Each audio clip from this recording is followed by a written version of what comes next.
નમસ્કાર વિદ્યાર્થી મિત્રો, ગયા લેક્ચરની અંદર છેલ્લે આપણે વંદો છે એની બધા જ તંત્રની રચનાઓ પૂર્ણ કરી હતી. આજના લેક્ચરની અંદર આપણે એક નવા ટોપિકથી શરૂઆત કરવાની છે. એક નવું પ્રાણી દેડકો ફ્રોગ જેને આપણે કહીએ છીએ.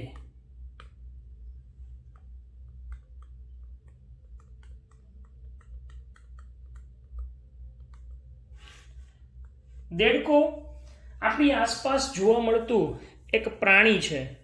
આપણે સૌ એને ખૂબ સારી રીતે ઓળખીએ છીએ, એનાથી પરિચિત છીએ.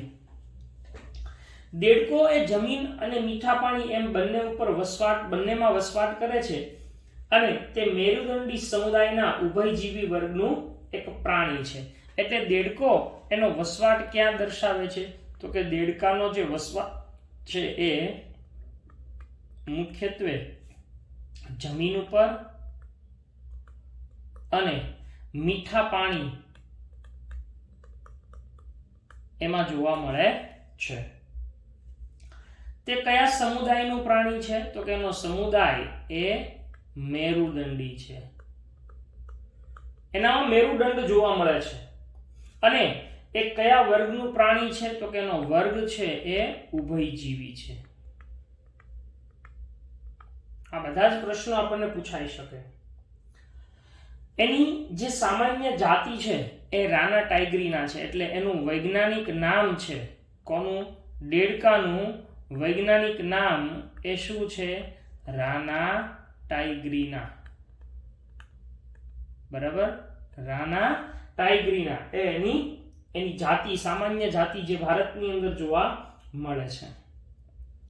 આ દેડકાની અંદર એક ખાસિયત છે કે એના જે શરીરનું તાપમાન હોય એ સ્થિર ન હોય. આપણા શરીરનું તાપમાન સ્થિર હોય. તમે જાણો છો કે અત્યારે કોરોનાની સ્થિતિમાં તમને ખબર છે કે ટેમ્પરેચર છે એ મનુષ્યના શરીરનું સ્ટેબલ હોય. જો વધી જાય તો તાવ આવ્યો એમ આપણે કહીએ છીએ. એમ દેડકાની અંદર કેવું હોય કે એના જે શરીર હોય એનું તાપમાન કોઈ દિવસ સ્થિર હોતું નથી. એટલે એના શરીરનું તાપમાન એ વાતાવરણ અનુસાર બદલાતું રહે. એટલે આવા જે પ્રાણી છે કે જેના શરીરનું તાપમાન વાતાવરણ અનુસાર બદલાય એને અસમતાપી પ્રાણીઓ અથવા શીત રુધિરવાળા પ્રાણીઓ કહેવાય. એટલે દેડકો છે એ કેવું પ્રાણી છે? તો કે દેડકો એ અસમતાપી પ્રાણી છે. કેવું? અસમતાપી, કે જેને શું કહેવાય છે? શીત રુધિરવાળું પ્રાણી કહેવાય છે. શું કહેવાય છે? શીત રુધિરવાળા પ્રાણી તરીકે ઓળખવામાં આવે છે. આ દેડકો છે એ જ્યારે ઘાસમાં અથવા તો સૂકી જમીન ઉપર બેઠા હોય. હવે જુઓ, ધારો કે આપણે કલ્પના કરીએ કે ભાઈ આ કોઈ વિસ્તાર છે, અહીંયા આગળ આવું ઘાસ રહેલું છે, બરાબર છે, આ ઘાસ છે. તો દેડકો જ્યારે અહીંયા બેઠો હોય છે ત્યારે દેડકો એ પોતે એવા વાતાવરણને અનુરૂપ રંગ ધારણ કરીને બેસે છે. ધારો કે આ દેડકો છે, બરાબર છે, અહીંયા આટલામાં દોર્યો છે. તો દેડકો એ સામાન્ય રીતે જે વાતાવરણની અંદર જોવા મળે છે, જેમ કે ઘાસમાં હોય કે સૂકી જમીન ઉપર હોય, ત્યારે એ એના દુશ્મનોથી સંતાવવા માટે રંગ બદલવાની ક્ષમતા ધરાવે છે. એ રંગ પરિવર્તન કરી શકે છે. એટલે એવા રક્ષણાત્મક રંગ બદલવાની ઘટનાને રૂપ નકલ કહેવાય. એટલે દેડકાની અંદર શું જોવા મળે છે? રૂપ નકલ કરતો જોવા મળે છે. એ જેવા રૂપમાં હોય, ધારો કે એ ઘાસમાં હોય તો એ લીલા કલર ધારણ કરે, એ જમીન ઉપર હોય તો એવો જમીનના જેવો રંગ ધારણ કરે. એટલે આમ એની અંદર રૂપને નકલ કરવાની, કોઈ પણ આસપાસના પર્યાવરણને અનુરૂપ એને રંગ છે એ બદલવાની એની અંદર ક્ષમતા રહેલી છે. તમે કેટલીક વાર જોયું હોય તો દેડકો છે ને એ સામાન્ય રીતે આપણને ચોમાસામાં જ જોવા મળે છે. શિયાળામાં કે ઉનાળામાં દેડકો બહુ ભાગ્યે જ જોવા મળતો. એટલે દેડકો છે એ ઉનાળામાં કે શિયાળાની અંદર આપણને જોવા મળતો નથી. તો એ દરમિયાન ક્યાં હોય? તો દેડકો શિયાળા અને ઉનાળાની અંદર ઠંડી અને ગરમીથી રક્ષણ મેળવવા માટે ઊંડા ખાડામાં જતો રહે છે. અને એ અવસ્થાઓને ક્રમશઃ એની શીત નિંદ્રા અને ગ્રીષ્મ નિંદ્રા કહેવામાં આવે છે. બરાબર, કે એ દેડકો છે એ શિયાળાની અંદર અને ઉનાળાની અંદર, શિયાળામાં અને ઉનાળામાં શું જોવા મળે છે? તો કે શિયાળાની અંદર એ મુખ્યત્વે શીત નિંદ્રામાં જતો રહે છે ઠંડીથી રક્ષણ મેળવવા, અને ઉનાળાની અંદર એ ગ્રીષ્મ નિંદ્રામાં જતો રહે છે. બરાબર. આમ દેડકો એ આવી રીતે શીત નિંદ્રા અને ગ્રીષ્મ નિંદ્રા જેવી આવી શીત સમાધિ, અને નિંદ્રા અથવા સમાધિ પણ કહેવાય, શીત સમાધિ અને ગ્રીષ્મ સમાધિ જેવી અવસ્થાઓની અંદર દેડકો છે એ જોવા મળે છે. તો આ થઈ ગઈ દેડકાની એક સામાન્ય ચર્ચા. બરાબર છે કે જમીન અને મીઠા પાણીમાં આ બધું જ વસ્તુ આપણે પાછા હમણાં રિવાઇઝ તો કરશું જ તે. બરાબર. નેક્સ્ટ,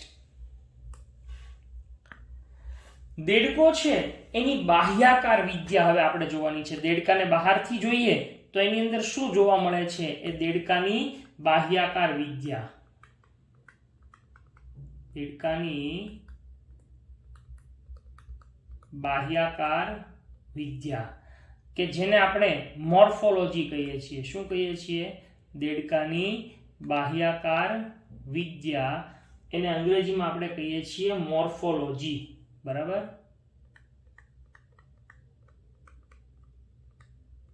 ઓકે, એને મોર્ફોલોજી કહેવાય. હવે જો તમે દેડકો જોયો હોય તો સામાન્ય રીતે દેડકો એ આવી કંઈક રચના ધરાવે છે. હું થોડો અહીંયા એક રફલી સ્કેચ દોરું છું, પછી આપણે પાછું એને વિગતે તો જોશું જ તે. બરાબર. આ રીતે આપણને દેડકો જોવા મળે.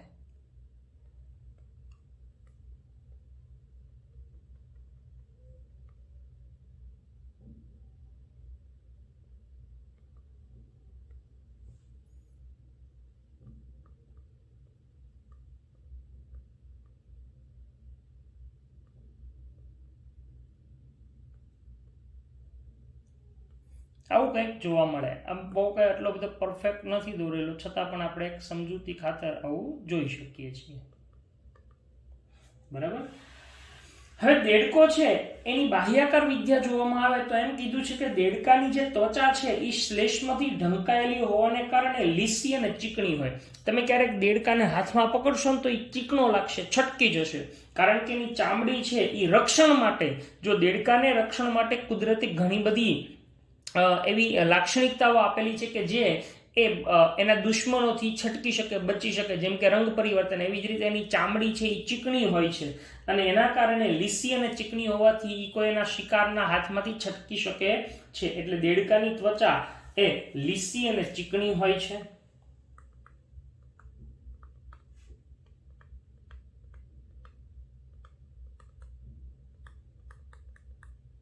બરાબર. બીજું કે તેની જે ત્વચા છે એ હંમેશા ભેજયુક્ત સ્થિતિ જાળવી રાખે છે. હા, આ ત્વચા છે એ હંમેશા ભેજયુક્ત સ્થિતિ જાળવી રાખે છે.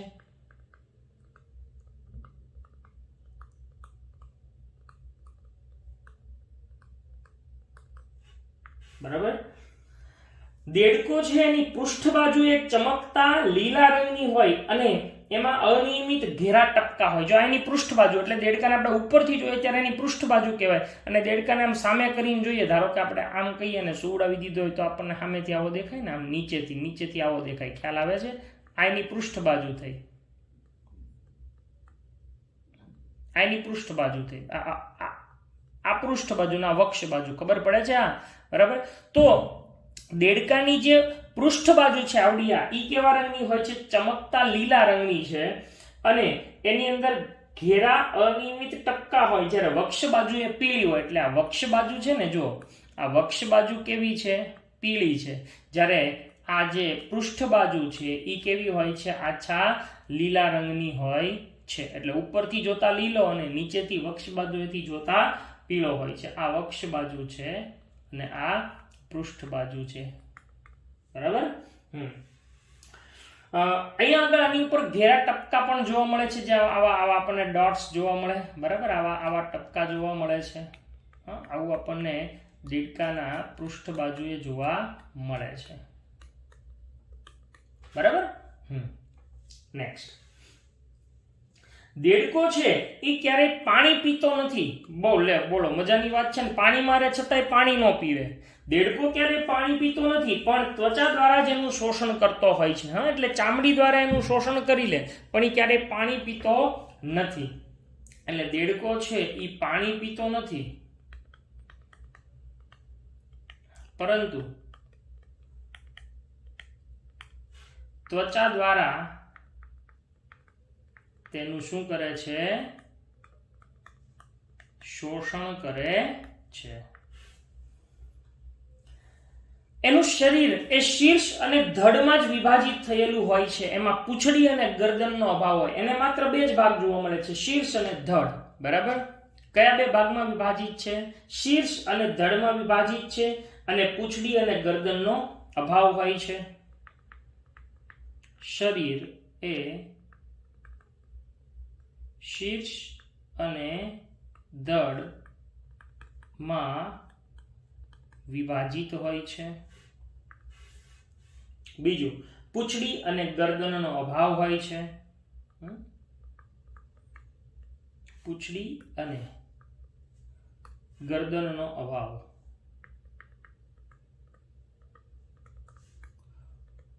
એને ડોક ન હોય, આપણી જેમ જો ગરદન જેવું હોતું નથી, એટલે પૂંછડી અને ગરદનનો અભાવ હોય છે. નેક્સ્ટ, કે દેડકો છે એ મુખ્યત્વે મુખ ઉપર એક જોડ નાસિકા છિદ્રો ધરાવે છે. એટલે અહીંયા આગળ એક જોડ નાસિકા છિદ્રો આવેલા છે. જો અહીંયા કલર અલગ કરું, અહીંયા આગળ એક જોડ આવા નાસિકા છિદ્રો ધરાવે છે. ક્યાં આગળ? તો કે મુખ ઉપર એક જોડ નાસિકા છિદ્રો હોય છે.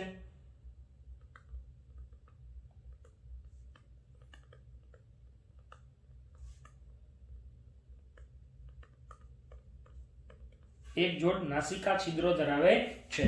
બહાર ઉપર તરફ ઉપસેલી આંખો એ પારદર્શક પટલથી ઢંકાયેલી હોય છે, કે જેને લીધે પાણીની અંદર એની જે આંખો હોય એનો બચાવ થઈ શકે. જો એની આંખની ફરતે ખરેખર એક સરસ મજાનું એક પારદર્શક આવરણ હોય છે. એ પારદર્શક આવરણના કારણે દેડકો પાણીમાં હોવા છતાં એ સરળતાથી જોઈ શકે છે. એટલે કે પાણી છે એની અંદર તો કાદવમાં હોય, કીચડમાં હોય તો પણ જોઈ શકે છે. એટલે એની આંખની આગળ એક પારદર્શક પટલ આવેલું હોય છે. બરાબર? આંખમાં આગળ પારદર્શક પટલ આવેલું હોય છે. આંખો એ પારદર્શક પટલ વડે ઢંકાયેલી હોય છે. બરાબર છે?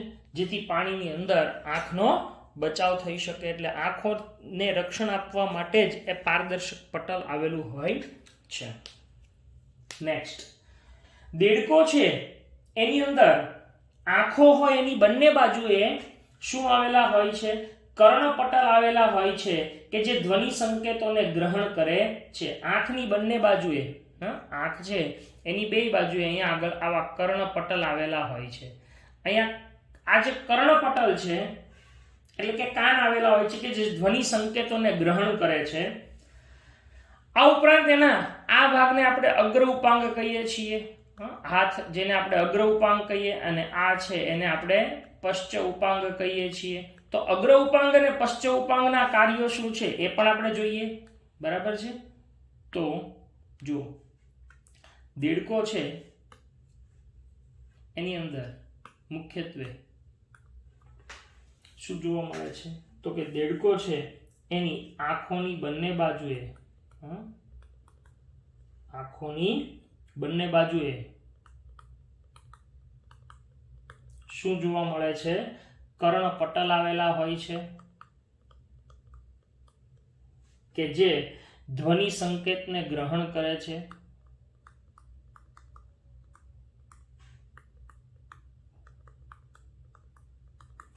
જે ધ્વનિ સંકેતને ગ્રહણ કરે છે. હવે આપણે કીધું કે અગ્ર ઉપાંગ અને પશ્ચ ઉપાંગ શું કાર્ય કરે? તો યાદ રાખજો કે અગ્ર અને પશ્ચ ઉપાંગ, અગ્ર અને પશ્ચ ઉપાંગ એ શું શું કાર્ય કરે? તો કે તરવા, ચાલવા, ફરવા અને ખાડો ખોદવા. તરવા માટે ઉપયોગી છે, ચાલવા માટે ઉપયોગી છે, ફરવા માટે ઉપયોગી છે, અને ખાડો ખોદવા, કારણ કે એને શીત નિંદ્રા અને ગ્રીષ્મ નિંદ્રામાં જવું હોય તો ખાડો ખોદવા મદદરૂપ થાય, એટલે ખાડો ખોદવા નું કાર્ય કરે છે. બરાબર, ખાડો ખોદવાનું કાર્ય કરે છે.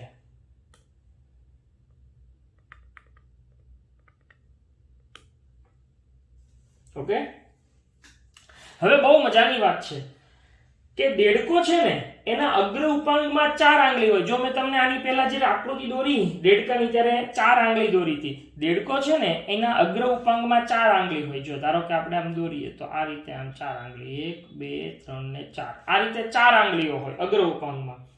અને પશ્ચ ઉપાંગમાં 5 આંગળીઓ હોય. જો આપણે આવી રીતે દોર્યું હતું ને આમ,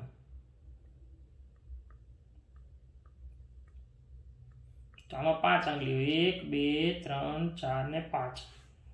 ખબર પડે છે? અગ્ર ઉપાંગમાં 4 આંગળી અને પશ્ચ ઉપાંગની અંદર 5 આંગળી આવેલી હોય છે. આ 5 લાંબી હોય જ્યારે આ છે એ ટૂંકી હોય છે. બરાબર છે? હવે પશ્ચ ઉપાંગની આંગળીઓ હોય, આ જે પશ્ચ ઉપાંગ એ પટલથી જોડાયેલી હોય. જો અહીંયા આગળ આવા પટલથી જોડાયેલી હોય. આપણે કેમ પેલા વેબ જેવી રચના હોય, આવી પટલથી જોડાયેલી હોય. અહીંયા આગળ આમ દેખાય છે, જો આવું પટલથી જોડાયેલી હોય છે. તો આ પટલથી જોડાયેલી પશ્ચ ઉપાંગની આંગળીઓ જોવા મળે છે, જેથી તે તરવામાં મહત્વની એટલે હલેસા જેવું કામ કરે. પશ્ચ ઉપાંગ છે ને એની અંદર આ જે પટલો હોય એ કોની જેવું કાર્ય કરે છે? હલેસા. આપણે કેમ હોડીને ચલાવવા માટે હલેસા હોય એની જેવું કાર્ય કરે છે. દેડકાની અંદર બાહ્ય લિંગભેદ જોવા મળે. બહારથી દેડકાને તમે જુઓ તો એનો લિંગભેદ એટલે કે નર અને માદાને તમે અલગથી ઓળખી શકો છો. કેવી રીતે? તો કે નર દેડકો હોય ને એની અંદર અવાજ ઉત્પન્ન કરવા માટે સ્વર પેટી હોય. જો નર દેડકામાં અવાજ ઉત્પન્ન કરવા સ્વર પેટી હોય. આ રીતે આપણે જોઈએ ને દેડકાની રચનાને, આમ આ એના અગ્ર ઉપાંગ. બરાબર છે? આમ અગ્ર ઉપાંગ થયા. બરાબર?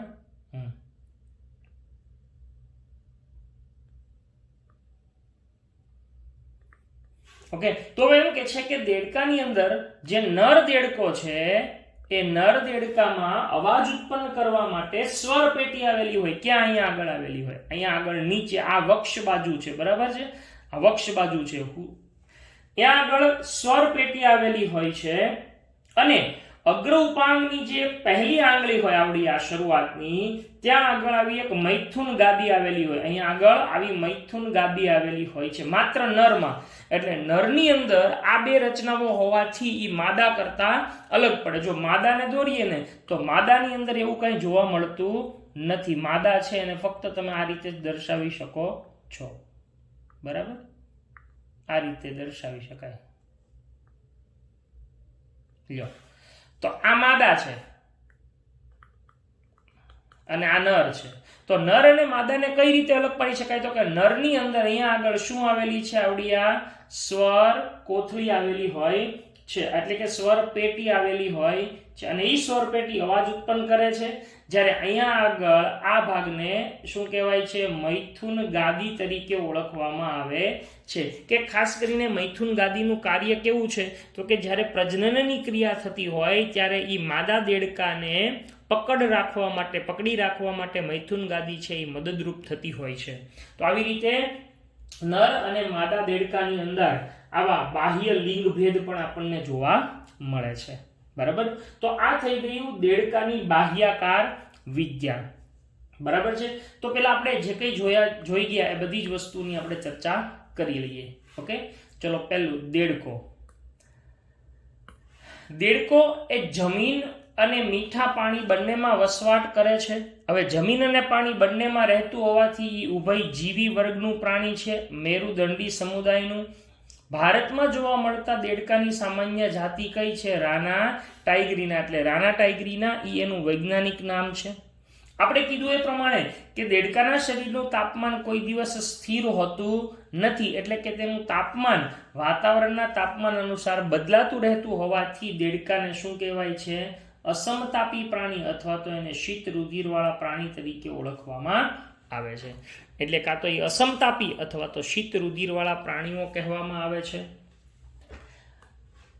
દેડકો એ જ્યારે ઘાસમાં કે સૂકી જમીન ઉપર હોય ત્યારે દુશ્મનોથી સંતાવવા માટે રંગ બદલવાની ક્ષમતા ધરાવે છે, જેને શું કહીએ છીએ આપણે? રૂપ નકલ ધરાવે છે. દેડકો શિયાળા અને ઉનાળામાં જોવા મળતો નથી. હું કામ નથી મળતો? તો કે ઠંડી અને ગરમીથી રક્ષણ મેળવવા ઊંડા ખાડામાં જતો જાય છે, જેને શીત નિંદ્રા અને ગ્રીષ્મ નિંદ્રા કહેવાય. ગરમીમાં ગ્રીષ્મ નિંદ્રા અને ઠંડીમાં શીત નિંદ્રા ભોગવે છે, કે જે એની એક સમાધિની અવસ્થા કહેવાય છે. તો આવી રીતે દેડકો એ બાહ્યાકાર વિદ્યા હવે આપણે જોવાની છે. તો દેડકાની ત્વચા એ શ્લેષ્મથી ઢંકાયેલી હોવાને કારણે તે કેવી છે? લીસી અને ચીકણી હોય છે, અને એ હંમેશા ભેજયુક્ત સ્થિતિને જાળવી રાખે છે. તેની પૃષ્ઠ બાજુ મેં હમણાં આકૃતિ દોરી ત્યારે દર્શાવ્યું છે કે પૃષ્ઠ બાજુ કેવા રંગની હોય છે? ચળકત્યા લીલા રંગની, અને એમાં અનિયમિત ઘેરા ટપકા હોય છે. જ્યારે વક્ષ બાજુ કેવી હોય છે? આછી પીળી જોવા મળે છે. વક્ષ બાજુ પીળી અને પૃષ્ઠ બાજુ છે એ લીલા રંગની જોવા મળે છે, ચળકતા લીલા રંગની જોવા મળે છે. નેક્સ્ટ, દેડકો ક્યારેય પાણી પીતો નથી, પણ ત્વચા દ્વારા એનું શું કરે છે? શોષણ કરે છે. દેડકાનું શરીર શીર્ષ અને ધડમાં જ વિભાજિત થયેલું છે, જ્યારે પૂંછડી અને ગરદનનો અભાવ હોય છે. આ ઉપરાંત મુખ ઉપર શું આવેલા હોય છે? એક જોડ નાસિકા છિદ્રો કે જેના દ્વારા એ વાતાવરણમાંથી ઓક્સિજન પ્રાપ્ત કરે છે. બહાર તરફ ઉપસેલી આંખો એ શું ધરાવે છે? તો કે પારદર્શક પટલથી ઢંકાયેલી હોય છે, જેથી પાણીની અંદર આંખોનો બચાવ થઈ શકે અને પાણીની અંદર એ સરળતાથી કોઈ પણ વસ્તુ કે પદાર્થને જોઈ શકે. આ દેડકો છે. જો એનું શીર્ષ છે, આ આંખ, અગ્ર ઉપાંગ, ધડ અને પશ્ચ ઉપાંગ, ખાલી એટલી જ રચના આપણે દર્શાવેલી છે. નેક્સ્ટ, કે દેડકો છે એ આંખોની બંને બાજુએ કર્ણપટલ એટલે કે કાન આવેલા હોય છે, કે જે ધ્વનિ સંકેતોને ગ્રહણ કરે છે. જ્યારે અગ્ર અને પશ્ચ ઉપાંગ શું કાર્ય કરે છે? તો કે તરવા માટે, ચાલવા, ફરવા અને ખાડો ખોદવાનું કામ કરે છે. હવે મહત્વની વાત રહી કે અગ્ર ઉપાંગમાં કેટલી આંગળીઓ હોય છે? 4. અને પશ્ચ ઉપાંગમાં કેટલી આંગળીઓ હોય છે? લાંબી અને માંસલ 5 આંગળીઓ આવેલી હોય છે. હવે આ 4 અને 5 આંગળીઓ પૈકી જે 5 આંગળીઓ છે પશ્ચ ઉપાંગની અંદર,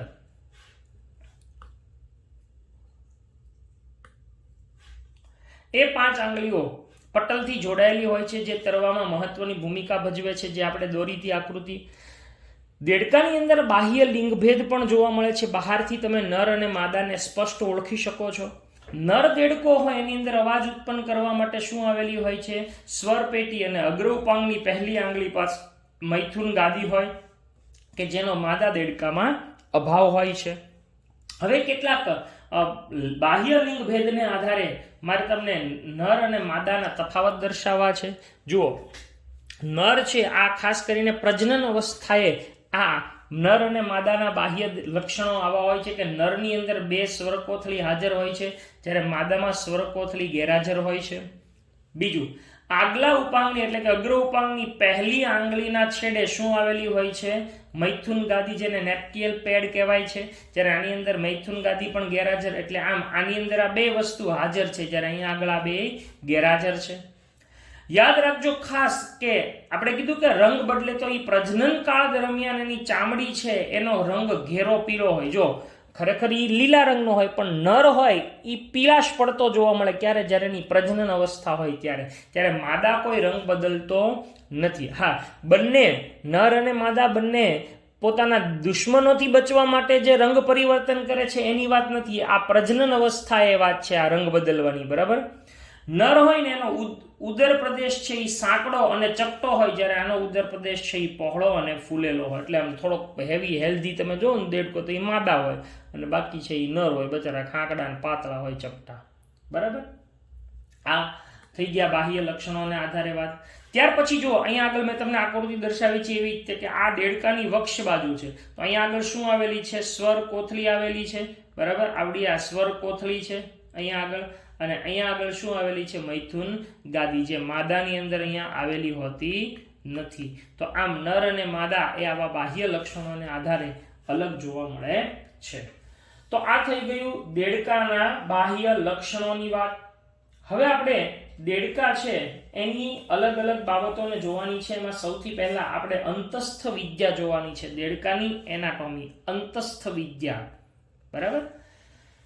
દેડકો છે ને એની દેહ ગુહામાં પૂર્ણ વિકસિત રચના ધરાવતા અને કાર્ય કરતા બધા જ અંગતંત્રો જે મનુષ્યમાં જોવા મળે છે એવા મોસ્ટ ઓફ બધા જ અંગતંત્રો જેમ કે પાચન તંત્ર, પરિવહન તંત્ર, શ્વસન તંત્ર, ચેતાતંત્ર, ઉત્સર્જન તંત્ર અને પ્રજનન તંત્ર આવેલા હોય છે. કયા કયા? પાચન તંત્ર, પરિવહન તંત્ર, શ્વસન, ઉત્સર્જન, ચેતાતંત્ર અને પ્રજનન તંત્ર. આમ બધા જ તંત્રો ઓલમોસ્ટ એ દેડકાની અંદર જોવા મળે છે.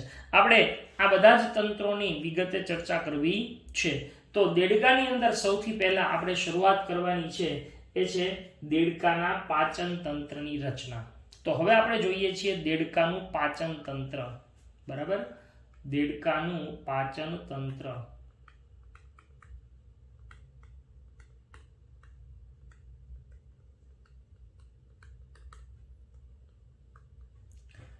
દેડકો છે એના પાચન તંત્રની જો આપણે રચના દોરીએ, એની આકૃતિ દોરીએ તો એ કંઈક આવી રચના ધરાવે છે.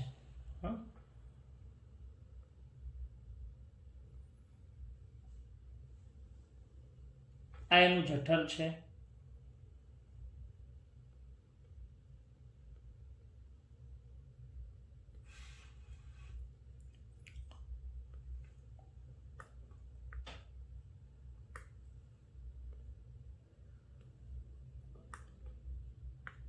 પછી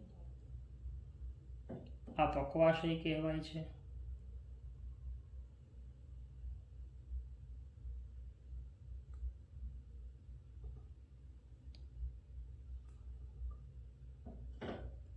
આવું કંઈક જોવા મળે છે એની અંદર. બરાબર, પછી અંતે આવી કંઈક રચના ધરાવે છે.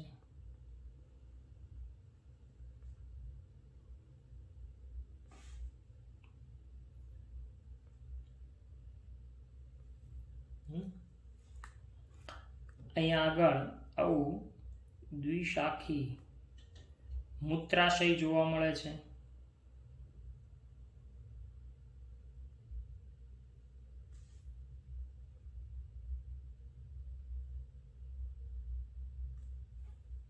આ મૂત્રાશય છે.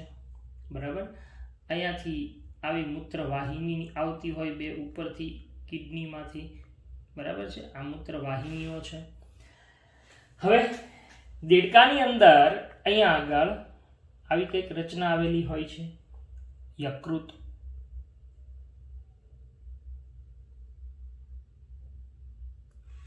અહીંયા આગળ એનું લીવર એટલે કે યકૃત આવેલું હોય છે. આમ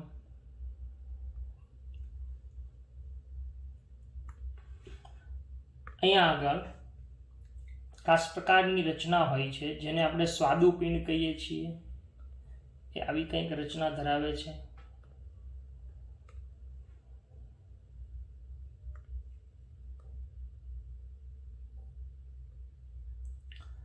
આની અંદરથી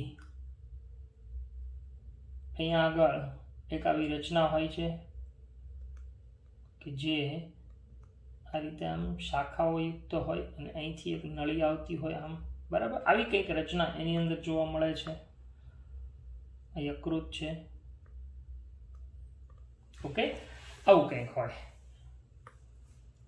હવે અહીંયા આગળ આપણે જે ભાગો દર્શાવ્યા છે એના પહેલા આપણે નામ નિર્દેશન કરીએ અને ત્યાર પછી આપણે એની રચનાને સમજીએ. તો શરૂઆતનો આ જે ભાગ છે એને કહેવામાં આવે છે અન્નનળી. બરાબર, હવે એનું જે જઠર છે એમાં જે શરૂઆતનો ઉપરનો ભાગ છે ને એને કહેવામાં આવે છે હૃદયગામી જઠર. હૃદય તરફ હોવાથી એને હૃદયગામી જઠર કહેવાય છે. અને એની નીચેનો ભાગ છે એને કહેવાય છે ની જઠર. ત્યાર પછી આ શરૂઆતનો જે ભાગ છે એને કહેવાય છે પક્વાશય. આ ભાગ છે ગુચલામય, એ શેષાંત્ર કહેવાય, આખું આંતરડું જ ગણાય. બરાબર, આ જે ભાગ છે એને કહેવાય છે મળાશય. હવે જો બહુ સમજવા જેવી વાત છે અને આવડું આ છે એ મૂત્રાશય છે. આ મળાશય અને મૂત્રાશય બે એક કોમન માર્ગે ખુલે. જો જનરલી પ્રાણીઓમાં કેવું હોય, મળ માર્ગ અને મૂત્ર માર્ગ અલગ અલગ હોય. જ્યારે અહીંયા મળ અને મૂત્ર બંનેનો ત્યાગ એક જ માર્ગે થાય, એક જ છિદ્ર દ્વારા થાય, એટલે એને સંયુક્ત રીતે એને અવસારણી દ્વાર કહેવાય છે. શું કહેવાય છે? અવસારણી દ્વાર. એટલે એનું નામ અવસારણી શું કામ પડ્યું છે? તો કે અવસારણી એટલા માટે કહેવામાં આવે છે કારણ કે અહીંયા આગળ મળ અને મૂત્ર બંનેનો ત્યાગ, અહીંયા મળ આવ્યું હોય તો એનો ત્યાગ અહીંથી થાય અને મૂત્ર હોય એનો ત્યાગ પણ અહીંથી થાય છે. અહીં એક છિદ્ર હોય કે જેની મારફતે મૂત્ર અંદર દાખલ થાય અને મૂત્ર અહીંથી બહાર નીકળે. એટલે આમ મળ અને મૂત્ર બંનેનો ત્યાગ એક જ માર્ગે થાય એટલે એને અવસારણીય દ્વાર કહેવાય છે. આવડિયા છે એની મૂત્ર વાહિની છે. બરાબર છે. આ યકૃત છે ગ્રીન કલરનું, આ છે એ પિત્તાશય છે અને અહીંયા સ્વાદુપિંડ છે. બરાબર, આ લાલ કલરનું છે એ સ્વાદુપિંડ છે. તો આવું કંઈક દેડકાનું પાચન તંત્ર આપણને જોવા મળે છે. દેડકાનું પાચન તંત્ર એ મુખ્યત્વે બે ભાગોનું બનેલું હોય છે. કયા બે ભાગો? તો કે એક પાચન માર્ગ અને પાચક ગ્રંથિઓ. કયા કયા બે ભાગોનું બનેલું છે? પાચન માર્ગ અને પાચક ગ્રંથિઓનું બનેલું છે.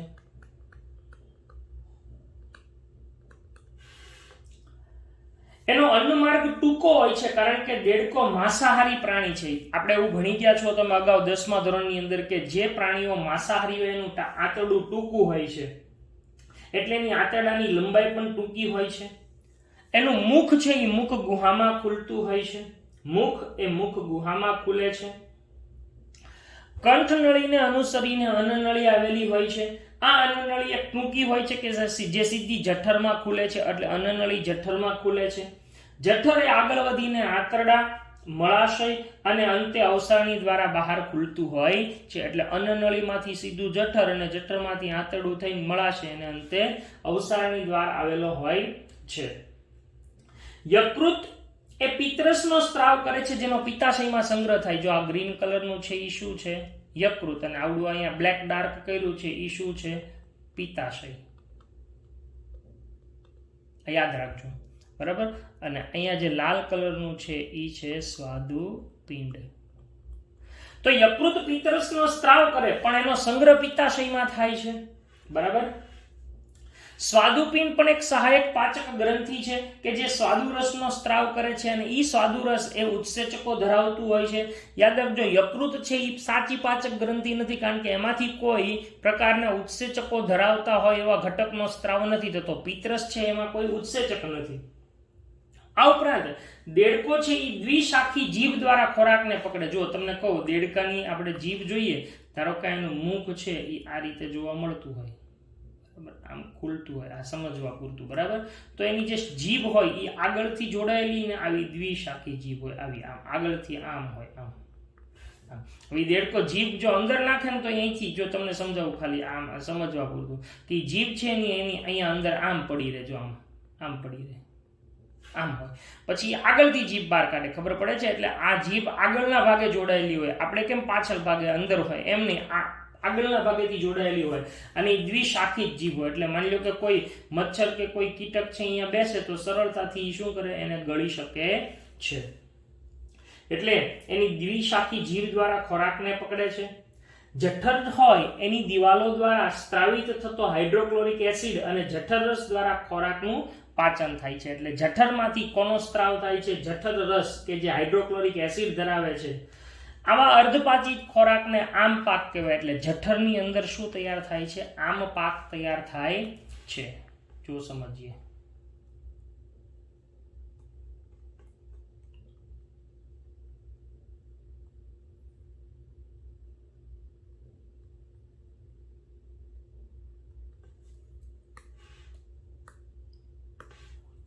ચલો કે સૌપ્રથમ અહીંયા આગળ શું થતું જોવા મળે છે?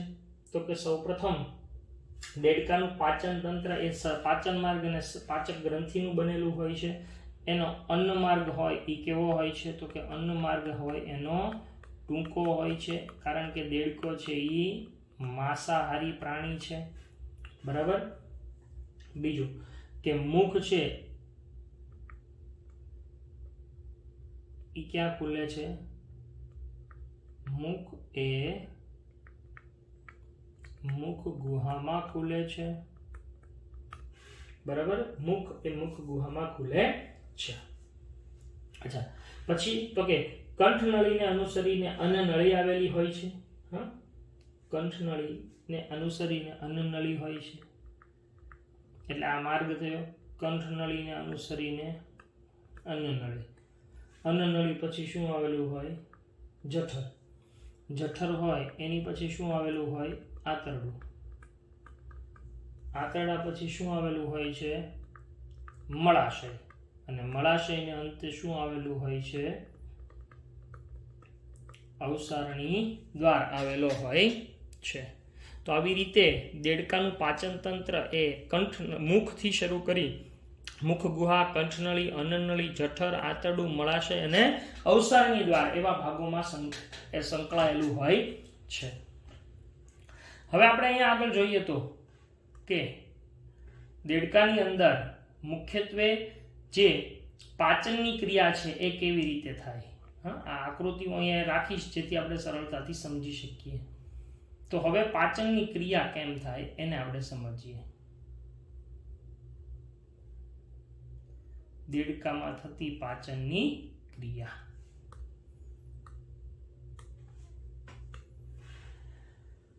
અહીંયા આગળ જે યકૃત છે એ પિત્તરસનો સ્ત્રાવ કરે. યાદ રાખજો, યકૃત છે એ કોનો સ્ત્રાવ કરે છે? પિત્તરસનો સ્ત્રાવ કરે. અને એ પિત્તરસ છે એનો પિત્તાશયમાં સંગ્રહ કરે છે. પિત્તરસનો પિત્તાશયમાં સંગ્રહ થાય છે. બરાબર. નેક્સ્ટ, સ્વાદુપિંડ પણ પાચક ગ્રંથિ છે. હવે જેમ યકૃતમાંથી પિત્તરસનો સ્ત્રાવ થાય એમ સ્વાદુપિંડ છે એમાંથી કોનો સ્ત્રાવ થાય છે? સ્વાદુ રસનો સ્ત્રાવ થાય છે. હવે આની અંદર કોઈ ઉત્સેચકો નથી, પાચક ઉત્સેચકો નથી, પણ આ સ્વાદુ રસ ઈ શું ધરાવે છે? તો કે એ પાચક ઉત્સેચકો ધરાવે છે.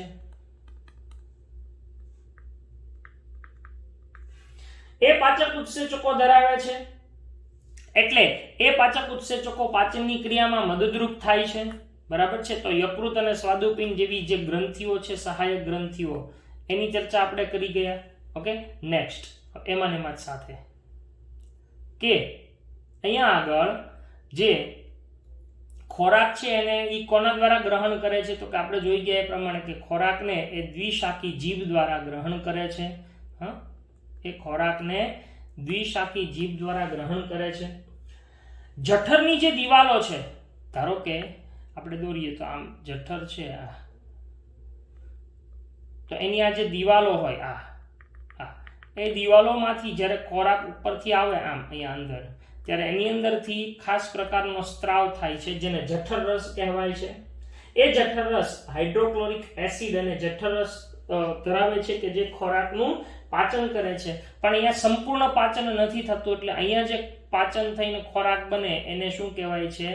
આમ પાક અથવા જઠર પાક તરીકે ઓળખવામાં આવે છે. હવે જઠરની અંદરથી પસાર થઈને આંતરડાના પ્રથમ ભાગ પક્વાશયમાં ખોરાક પહોંચે. હવે ખોરાક અહીંથી આગળ વધી અને અહીંયા પક્વાશયમાં પહોંચે છે, એટલે શરૂઆતનો ભાગને પક્વાશય કહેવાય છે. બરાબર. આ પક્વાશય એની અંદર જ્યારે ખોરાક દાખલ થાય છે ત્યારે શું થાય? તો કે પક્વાશય એ સામાન્ય પિત્તનળી દ્વારા પિત્તાશયમાંથી પિત્તરસ અને સ્વાદુરસ પ્રાપ્ત કરે. જો હવે ખોરાક જેવો અહીંયા આવ્યો તો આ જે બ્લેક કલરની છે એ શું છે? સામાન્ય પિત્તનળી. તો યકૃતનો જે પિત્તરસ હોય એ અહીંયાથી પિત્તાશયમાંથી અને સ્વાદુરસ સ્વાદુપિંડમાંથી હોય એ બંનેને અહીંયા મેળવે છે. અને પક્વાશયની અંદર એ બંને રસ આવે છે. જે પૈકી જે પિત્તરસ છે એ ચરબીનું તૈલોદીકરણ કરે, એટલે કે ચરબીને નાના નાના ટુકડાઓમાં રૂપાંતરિત કરે છે. અને સ્વાદુરસ હોય એ કાર્બોદિત અને પ્રોટીનનું પાચન કરે છે. એટલે સ્વાદુપિંડમાંથી ઉત્પન્ન થતો સ્વાદુરસ પ્રોટીન અને કાર્બોદિતનું પાચન કરે છે, જ્યારે યકૃતમાંથી ઉત્પન્ન થતો પિત્તરસ એ ચરબીનું તૈલોદીકરણ કરવાનું કામ કરે છે. પણ આ પાચનની અંતિમ ક્રિયા છે એ ક્યાં થાય છે? આંતરડાની અંદર થાય છે. આંતરડાની અંદર નાના નાના આંગળી જેવા પ્રવર્ધો હોય જેને રસાંકુરો કહેવાય. મનુષ્યની અંદર પણ જોવા મળે છે. આપણે જોઈ ગયા છીએ 10મા ધોરણમાં કે આવા આંગળી જેવા પ્રવર્ધો જોવા મળે છે જે રસાંકુરો કહેવાય છે. એ રસાંકુરો શું કરે છે? પાચિત ખોરાકનું શોષણ કરવાનું કાર્ય કરે છે અને અંતે જે અપાચિત ખોરાક હોય એ મળાશયમાં આવે અને મળાશયમાંથી જે ઘન સ્વરૂપે ખોરાક હોય અપાચિત ખોરાક એ શરીરની બહાર અવસારણી દ્વારા નિકાલ પામે છે. તો આવી રીતે દેડકાની અંદર પાચનની ક્રિયા થતી હોય અને એનું પાચન તંત્ર એ આવું જોવા મળે છે.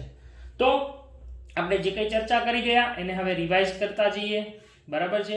દેડકાનું પાચન તંત્ર, તો દેડકાનું પાચન તંત્ર શેનું બનેલું છે?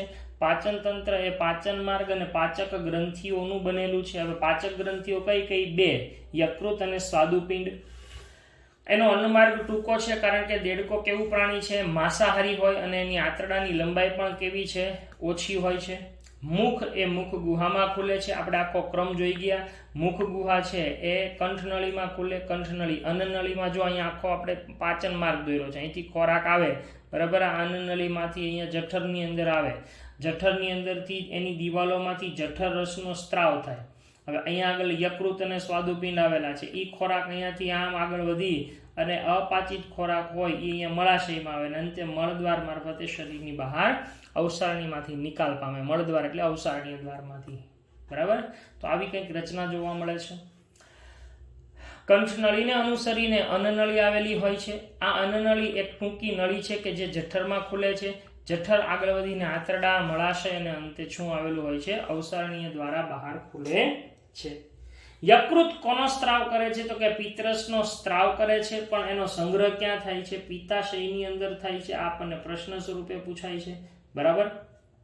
પિત્તરસ છે એનો સંગ્રહ પિત્તાશયમાં થાય છે.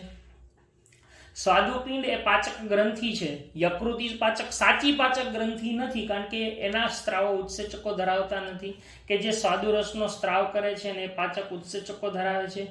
દ્વિશાખી જીભ દ્વારા દેડકો ખોરાકને પકડે છે.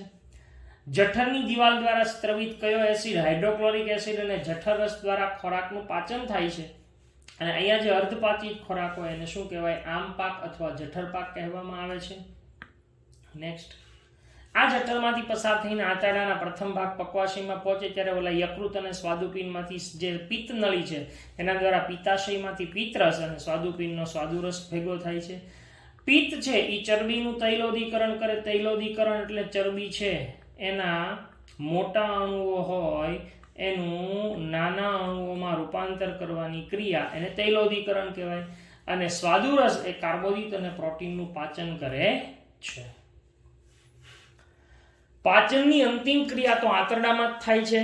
પાચિત ખોરાક એ આંતરડાની અંદરની દિવાલમાં આવેલા આંગળી જેવા જે પ્રવર્ધો હોય જેને રસાંકુરો કહેવાય એના દ્વારા શોષાય અને અંતે અપાચિત ઘન ખોરાક એ મળાશયમાં પહોંચે અને અવસારણીયમાંથી બહાર જાય છે.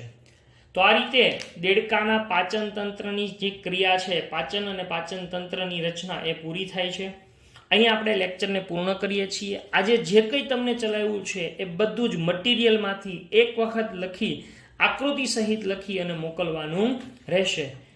અહીંયા લેક્ચર પૂર્ણ થાય છે. Thank you.